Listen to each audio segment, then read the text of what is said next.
Shalom Bapak, perkenalkan saya Gloria Marsanda Mekolie, mahasiswi semester 3 dari kelas A. Dalam video ini, saya akan memberikan komentar tentang bacaan yang sudah diberikan mengenai perbedaan eksegesis dan eisegesis. Sebelum saya memberikan komentar, saya akan menyampaikan secara singkat apa yang sudah saya baca tentang eksegesis dan eisegesis. Eksegesis adalah penjelasan suatu teks secara objektif dan analitis. Secara harfiah, eksegesis berarti menuntun keluar. Maksudnya ialah kesimpulan penafsir diarahkan atau didasarkan kepada teks yang akan ditafsir. Sedangkan pendekatan eisegesis adalah penjelasan suatu teks dengan cara subjektif dan non-analitis. Jika diartikan secara harfiah, pendekatan eisegesis berarti masuk ke dalam. Maksudnya ialah penafsir memasukkan idenya ke dalam teks yang akan ditafsir. Pendekatan eksegesis lebih mementingkan pada sintaksis, tata bahasa, latar belakang, konteks, dan lain sebagainya. Sedangkan pendekatan eisegesis lebih fokus kepada ide dari penafsir.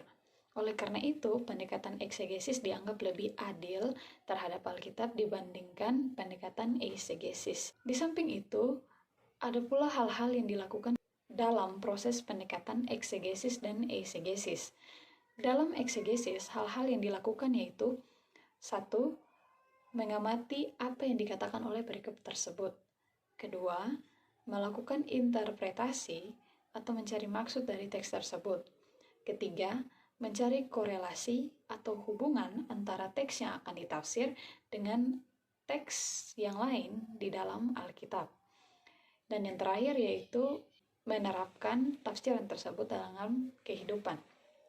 Sedangkan hal-hal yang dilakukan dalam proses eisegesis yaitu pertama, imajinasi, di mana penafsir memikirkan ide apa yang akan ia sampaikan.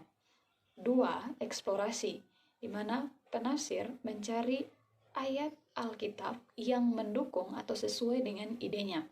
Dan yang terakhir, yaitu aplikasi, yang mana berisi maksud dari ide penafsir.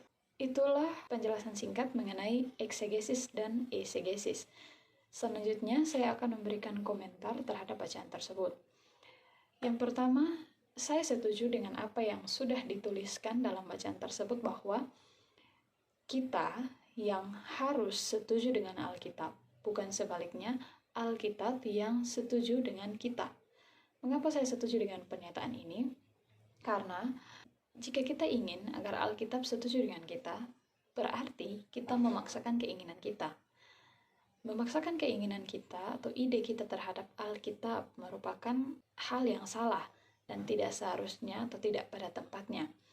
Dan jika kita melakukan itu, maka kita akan salah dalam menafsirkan teks tersebut. Sebaliknya, jika kita setuju dengan apa yang dikatakan oleh Alkitab atau kita menggunakan pendekatan eksegesis, maka kita dapat menyampaikan maksud atau arti yang sebenarnya dari teks tersebut. Yang kedua, saya setuju juga bahwa kita membutuhkan waktu untuk dapat menafsirkan sebuah teks. Alasannya karena antara kita dengan teks Alkitab itu ada jarak atau jurang yang memisahkan. Contohnya, kita terpisah jauh dengan isi Alkitab secara waktu. Kita tidak ada di waktu yang sama dengan setiap peristiwa yang terjadi di dalam Alkitab.